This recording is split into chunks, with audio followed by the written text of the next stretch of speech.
Welcome to California Life Podcast. Today, I am very excited because we have Madam Heather Luzzi, District Director of Small Business Administration, back with us. Hello, ma'am. How are you doing today? I am great. Thank you so much for having me again, Victor. Thank you, and thank you for having us. Today, we're not at the studio, we're not online, we're at SBA office. Thank you for your kind invitation.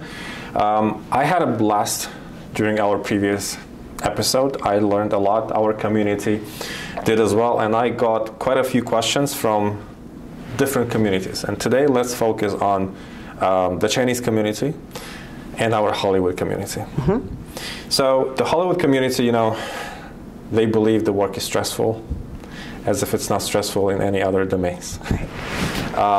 But people started thinking, what can they do to develop their business, their wealth, whatever they can do, their little small businesses, and they watched our episode. So let's begin probably with a general thing.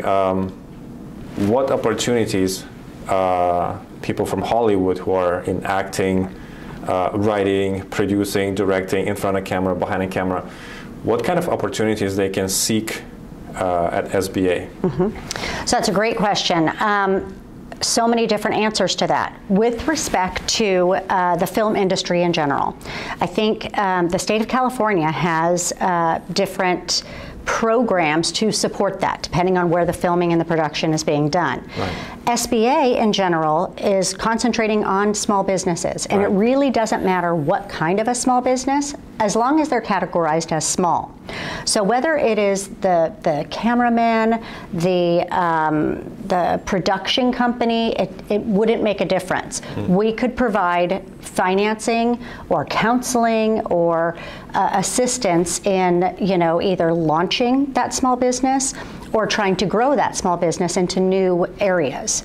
Right. With respect to like the production companies, again, the state of California has great programs, as well as many other states across the country. But we could look at, you know, partnering with the state to figure out what's the best type of support for the small business. Right. Well then, except for SBA, which agencies should our viewers look at to find these programs? So SBA, obviously, you can come here. We work closely with the state of California through the California Office of Small Business Advocate. They are the ones within the state of California that help to start and grow businesses. So we tend to partner with them a lot. And even if we're not in a partner relationship, we'll run into them while we're out and about doing events with small businesses or contracting focused events or something along those lines. Cal OSBA is a great resource. Right. Previously, they had provided grant opportunities, loan program opportunities, and they actually are facilitating a loan program currently through one of our resource partner network, through the Women's Business Center at California Capital. California Capital is running their small business loan initiative. So we can get you additional information on that. I don't have it off the top of my head, but I know that it's out there. Well, it's fantastic. You've mentioned production companies, which probably sounds a little bit more tangible, but how about these professionals who are in acting or social media or in writing, which sounds a little bit more maybe artistic rather than businessy. How can they prepare, transform to be ready to apply for anything at SBA to get maybe some guidance? Certainly. So, I mean, there's a lot of different facets to this, right? So just think like the federal government. We all have to do trainings. Most of the time it's trainings online. And whether it is, I don't know, a sexual harassment training or a contracting focused training, whatever the case, there are actors that portray those positions. Right. So there could be opportunities within the federal contracting arena for actors. Additionally, with actors, it gets a little more difficult to find a lending partner, keeping in mind that SBA is not a direct lender. So finding a partner to a bank or a credit union or even a micro lender that could provide the financing that's backed by the SBA, so it mitigates their risk, that may be a good option. If there are contracts in place, totally different story. Much easier to find the financing. But there's also counseling. What about creating kind of a capability statement for that actor that says, I've done this, this, this, and this, and had successes all the way along the line. Right. Then we can actually distribute that capability statement for them. Right. How about the writers and people who are dealing with other professions? So, I mean, again, the writers, that's another thing. If they are contracted with a specific, station or studio, exactly, then it's much easier to get them financial assistance. But as far as counseling, we can do that to anybody and try to make those really good connections. Again, partnering with the state of California, the tourism industry, everything around the movie-centric jobs, I guess I would say, we could work on that. I just, again, don't know exactly where to start. I'd make some phone calls and try to connect you to the right people. Right, and also the questions are still quite vague because each case is different. Absolutely. Now, I understand all the answers that you're providing. If, let's say, someone out of this community reaches out, whether it's a writer or an actor or whoever, right? Let's better maybe focus on the no's. Which rules would not apply for them to be, in any case, working with SBA? Which conditions will be a no for them to work with SBA, if you could share with us? So this is where it gets a little complex. Strange, complex, exactly. Right. So anything that would have to do with the cannabis industry would be a no. We cannot deal in that area because it's still federally illegal, even though in the state of California it's legal. The other one that I would say is anything of a sexually prurient nature. We could not do anything along those lines. Other than that, there's a lot that can be done, and whether that is based on commercials for actors, or movies, or series, anything along those. What is the basic thing that whether it's an actor or a writer, they need to have in the package to be ready to meet with SBA? I would say a business plan, because even an actor, they're a business. They're a walking, talking business. So a business plan, and a condensed version of that business plan is really a capability statement. What are you capable of doing? What is your experience? What industries do you work in? Any of those, that is kind of the starting point. Right. And then we can build upon that and give different guidance based on where they're at today. In one of my personal conversations with an artist, he's a painter, he told me that his paintings are not considered of a value until they are insured. When he gets insurance on them, then there's a specific value, monetary value, $5,000, $6,000. How does SBA deal with insurances for artistic community, if any? So that's a good question, and I mean, it's like I would equate it to anything. A house is only worth what somebody is willing to pay for it. Right. A car is only worth what somebody is willing to pay for it. Right. And it might not be this person, it might not be this person, but maybe the next one down the road might pay a lot for it. Right. So with respect to artisans, and whether that's painting or sculptures or anything, makeup artists, anything along those lines, As far as insurances, there are insurance companies out there that will provide insurance. We wouldn't require that, but you're right, because it's going to be difficult to put a value on that unless there is a history of those sales. Right. So an interesting fact with SBA is, have you heard of Etsy? Yes. It's an online platform where artisans sell their work. Right. Well, SBA helped start Etsy. So they now have 90 million purchasers that go on to Etsy and purchase things, and they have 5 million providers. And again, they had to start somewhere. So some of those people will start at Etsy and then move up, or they'll start at Etsy and then put their wares in a studio and get thousands and thousands of dollars for them. Again, it's based on the buyer. Right. So it's hard to put a dollar figure or value on a piece of art because it's very personal to the person that's purchasing it. Right, and also it's evaluated by market. Now, it's great that you mentioned Etsy or even Amazon or any other marketplace platforms. When people sell there, it's mostly a product which is tangible, which I would say fixes someone else's issue or a need, or it could be a service, right? A printing service or whatever. Now with acting, it's different. Right. No one can sell acting on Etsy or Amazon. Maybe they could sell writing as a script. Maybe they could sell something books. That is My son-in-law just wrote a book and put it on Amazon. Nice. So yes. Yeah, I've done 3. See, that's wonderful. Which book is that? It's a child's book that it just got on Amazon, and my kids just surprised me with it over the weekend. I can't even think of the name right now. It's in my text messages, so I'll have to get back to you.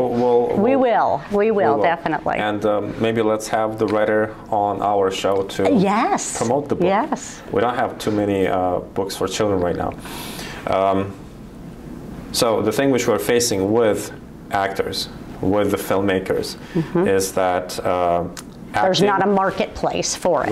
Right. Acting is not something that is sellable. Sure. Unless the actor is hired to be in a piece, whether it's a commercial or so. We would need to somehow figure out and understand how they can take this skill, which is of a value because it's contributing to a sale. Sure. Whether it's someone else's business or their own. Writers, okay, we have a tangible script, which we possibly can insure and have its value. The same thing with the paintings. What about the film pieces? They could be short films, they could be feature films, could be series. What would be, theoretically, a way to engage these products with something at SBA? So I would tell you that we have a vast resource partner network, and I know we've talked about this previously. Our volunteers and mentors through SCORE, which is SCORE, we have experts in Los Angeles, in Hollywood, that could advise in that regard. Our small business development centers that are located in those specific areas, or they could be across the country because we can do the virtual consulting.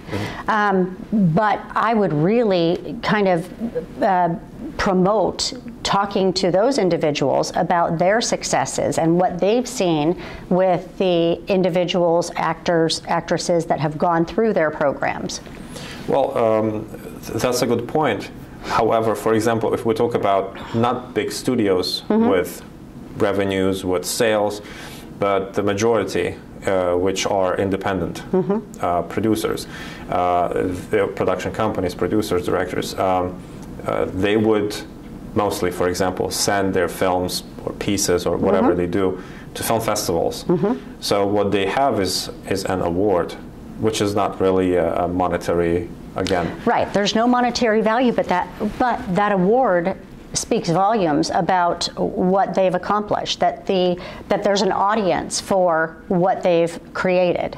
I think that is extremely valuable and can be leveraged to either get some type of financing or the counseling and resources that are necessary to get them to the next level. Right.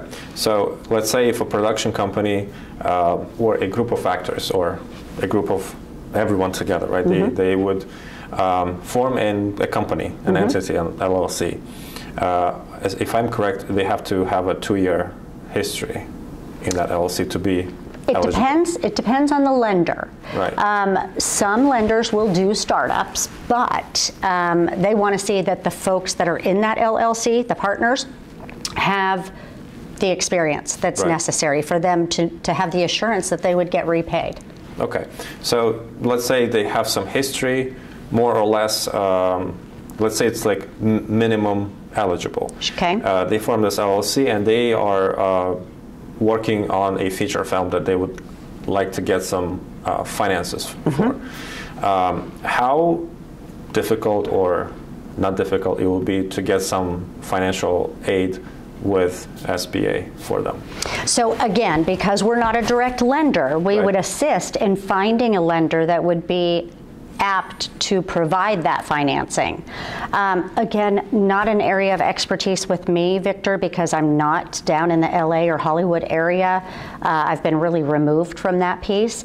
But again, I would be happy to make those connections and to figure out who to talk to that is, you know, which lender, which bank, which credit union are providing financing for actors and actresses or the film industry or the partnership that has the whole package that, you know, they want to launch their sitcom. I don't know. Right, right. So if those companies are based in LA, mm-hmm. they cannot address to your office. Well, so the SBA has offices throughout the country, right. 68 different district offices throughout the country in our U.S. territories. Our Los Angeles office has the district director down there. Her name is Julie Klaus. She's excellent, and she could be a great resource. Right. We do have different offices or districts, but we're always happy to help anybody and then kind of make that introduction to the other director. Right. My question is more related to if it's mandatory to address to the district office of where your company is located or operating. It's not mandatory, okay. but it's a good practice. We try to all be good neighbors. There's 6 different district offices in the state of California, but we all work very collaboratively. I can't speak today. Work together. We work together very well. Right. But they can always reach out to our office and we can make those connections, or they can reach out directly. The SBA.gov website has all of our contact information. Right. And the companies which are located up north, they would work with your office? Correct. My office covers from San Joaquin County up to the Oregon border, over to Nevada, and down through to the coastal communities where the San Francisco district office takes over. Right. That's quite a... It's a very large geography. Territory. The largest part of the state, yes. Wow. Well, no wonder that your office is the most successful. Now, let's transition to the Chinese community, mm-hmm. whether it's in the Southern California or also Bay Area and Northern California. Mm-hmm. I've got a lot of questions from the community. Let's say they are running a small business. Mm-hmm. It could be a small restaurant. It could be a small tea place. Mm-hmm. It could be a real estate company. Mm-hmm. It could be a rental company. Do you have at SBA any programs for, I don't want to be incorrect by calling them minorities, but is that the category? We do have minority categories. However, what I will tell you is that all of our products and services are delivered to citizens at no cost, no discrimination. We serve everybody. Right. So with that said, for Black Americans or Asian Americans or Hispanic Americans, we actually have contracting programs that can assist them in gaining access to federal contracting opportunities.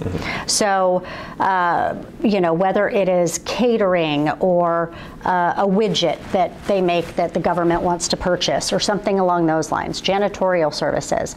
But with our lending programs and our counseling programs, they're provided regardless. So if the restaurant needs money for equipment or working capital or expansion money or something along those lines, if they need in-language services, we can provide that at no cost. Right. So we can do any type of translation, and we do that here at SBA. And then also our resource partner network, again, they've got access to those translation services. Right. What about grants? So we get asked that all the time. Right. You know, during the pandemic, there was a lot of grants available. Right now, no. The only grants that are available through SBA in particular, we do grants to the state of California for exporting that will help businesses to export their goods and services. So we provide the funding to the state of California. They disseminate it to small businesses based on what product or service they're trying to sell overseas. So that's one. The other is we just issued a regional innovation cluster grant. Actually, a local company here in Woodland just was the recipient of one of those, and that's basically trying to create an ecosystem around the agricultural industry with biomass and all kinds of fascinating things that they're trying to gain access to different partners in different industries to grow an entrepreneur base that focuses on farming. Right. So, how does SBA deal with a combination of factors which are impacting small businesses? In particular, the question which I got, a owner of a restaurant. She's asking if SBA is open to help with loans by the guarantees, right? We know that SBA is not a direct lender. In times when the economy is on its slowdown, as we all know, small businesses such as restaurants, they would face difficulties first because people stop spending. Sure. How does SBA look at this situation when the economy is slowing down and the businesses which are like the most fragile in these situations ask for help? So again, another great question, Victor. With again, during the pandemic, there was a lot of assistance for businesses, and whether that be through SBA directly with our disaster assistance programs, or through the state of California or different cities and municipalities that were offering grants and assistance to those businesses that were struggling. Now, we don't have anything along those lines other than trying to figure out if the business is in a slow time now because of inflation or whatever, if people aren't eating out, using your analogy, what's it going to look like in a year or in 2 years? So we will look at a borrower's projected earnings. So we have them do spreads of their financials, and whether they can do that or they need assistance doing that, we're happy to help. But if a lender, then we make a case to a lender. Then if a lender is willing to make that transaction, then by all means, SBA will guarantee that. With the projected earnings, they have to be reasonable. You can't, say, okay, well, I'm going to make 5 times what I was making prior to the pandemic, without kind of a different game plan, or tell us how you are going to do your expansion or something along those lines. So it's the projections plus the assumptions that go along with them. This is my projected earnings, assuming this and assuming this and assuming this. And then a lender most likely will look at that, make certain that it's reasonable, and potentially provide that financing. Now, when we have these projections and assumptions, what happens if it's not working? So most of the time, our lending partners will work with a business, and they'll say, okay, you know, with any loan, typically the lending institution is going to remain in contact with that borrower. And if that borrower submits their tax returns next year and their tax returns show that they haven't had the growth that the lender was expecting, then typically there's going to be a phone call or a conversation about, okay, what happened? How can we help you further? Did we give you enough money? Maybe they didn't give them enough to cover them for the length of time that was needed. But if a loan, if the borrower stops paying, that's the worst thing that they can do. They should always be honest and have a good rapport with that lender, so that there's the relationship built, and it's built on trust, and the bad times come. I mean, there's, you know, ebbs and flows in the economy, ebbs and flows in business cycles. And if the lender understands that the business is still viable and is just going through a rough patch, perhaps they would put the loan on hold and maybe don't make any payments for a couple of months. Or perhaps they would recast the loan and make it for a longer term or different payment terms, something along those lines. But the worst thing that a lender wants to do is to foreclose on a business. Right. It's not in anybody's best interest. Right, right. Another question which I got from our audience, does SBA back any loans for education? So you mean like student loans type thing? Something like that, but... So we do have a couple of schools that we have done. So whether that be preschools, we do a lot of preschools, but perhaps private schools or schools of higher learning, if there's a specific type of school. I can think of, matter of fact, I was telling you earlier about my Thrive class, our Thrive Emerging Leaders class. We actually have one of the participants in that owns a school, and it's grade 8 through 12, and it's a private school where they provide education for the grades 8 through 12. And they provide, you know, the state curriculum, we provide the initial seed funding to get them going, and now she's getting additional education trying to figure out how to continue to grow her business. So the long answer is yes, we do that. What about if business owners or their employees that are of, you know, essential role need to take a JD or MBA, something like that? Do you have programs at SBA? We do not. So when I say we do not, we don't play a role necessarily in the education piece itself, other than trying to counsel and assist small businesses. But we're not an accredited, you know, facility for teaching. With the working capital or business plan or something that a business could have, they potentially could use those funds to have their employees get their MBA. It could be an employee benefit that they provide, something along those lines. But SBA wouldn't necessarily play a role in that area. Right.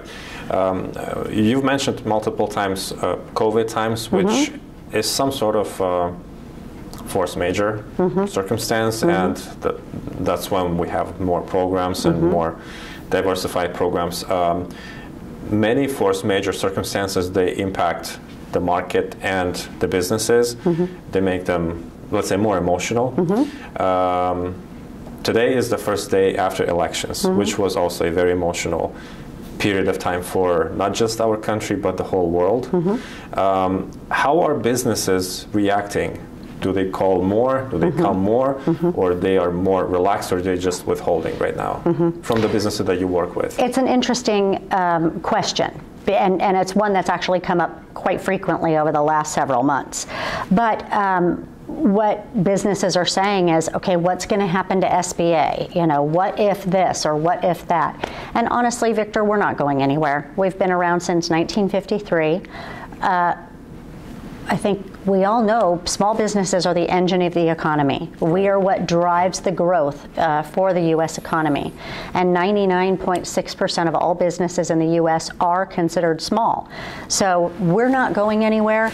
What potentially could change under a different administration is the programs that we offer. So we had some great programs under the previous Trump administration. We had great programs during the Biden-Harris administration. And I'm sure with President Trump now coming back into office in January, we'll get new exciting programs as well. But us as an agency, that's what we do, is our whole support is surrounding small businesses. So we're excited about what could be, new initiatives. And we're still going to carry on the initiatives that we've had over the past 4 years.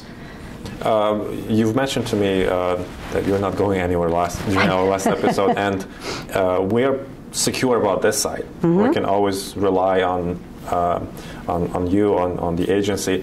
How about the businesses? I would like to know, if possible, their behavior during these elections. Were they more active in trying to get more education at SBA, at your programs? Maybe more lending, maybe something else? Or the closer it was to the election date, the more reserved they were? How was their behavior? So that's interesting because, we've talked to many businesses that had challenges with cash flow. And that's simply because the products that they're purchasing, the inflation was high, cost of groceries are high, everything is high. So they were having trouble meeting their margins, or, were concerned about their profit margins. Right. So counseling was big and still is big right now with respect to how to pivot their business to perhaps cut costs or find different suppliers that could offer the same product at a less cost. But yeah, the sentiment in the business market, there's frustration with the inflation, absolutely. But there's also, in the state of California, frustration from our, small businesses that have franchises, or that, the fast food industry. Right. Paying $20 an hour to a worker is very difficult when the owner can't make ends meet. Right. So it's a challenging environment right now. And I think businesses need to do their due diligence to make certain that they've got their nest egg built for, anything that could come up. And those that didn't plan previously have felt the weight of the economy on them over the past few months. So we're hopeful that, there was a huge rally in the stock market today. I'm hopeful that that's a good sign moving forward. But again, we are here to provide the products and resources that will support them in any fashion. And if we don't offer them ourselves, we know where to make those connections. So we did have businesses that were very apprehensive about taking out loans because they weren't sure. A lot of the loans have adjustable rate adjustable rate terms. So they weren't sure, if I take out this loan, is it going to be higher next year? Am I going to be able to afford that? Right. So I think there was a lot of holding and waiting over just the last couple of months. But I think that there's a lot of opportunity out there too. I think I told you last time, SBA has started a new green lending initiative where we're focusing on green products and services. And I think that there's tons of opportunity in that area. Again, partnering with the state of California, if we don't offer something, perhaps they do. And again, many lending partners around the area that have different niche programs.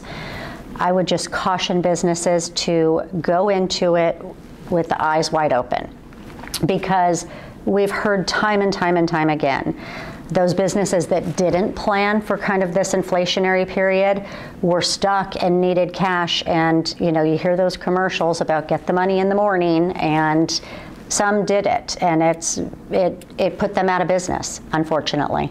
Right. You just mentioned these franchises and fast food chains. It becomes kind of cheaper to have robots providing that type of a simple service. The same thing, AI, it gets more and more use and influence in the business, including Hollywood. How does SBA deal with these changes, especially the AI impact in the small businesses? Do you have any educational programs which consider AI? Great question. SBA does not at this time, but we're delving into it. We want to make sure that we do it correctly. So we don't want to jump the gun. But I will tell you that some of our resource partners, in particular the small business development centers, they have been working with AI for a couple of years now, and they have classes on AI, and it's fascinating to me. I think, you know, with Hollywood, it's a little scary as well, because you hear about, you know, voices being taken, and, you know, the AI generation is doing commercials when the actor did not sign up for that or get paid for it. So that's a little challenging. Right. It's going to be interesting to see how this all evolves.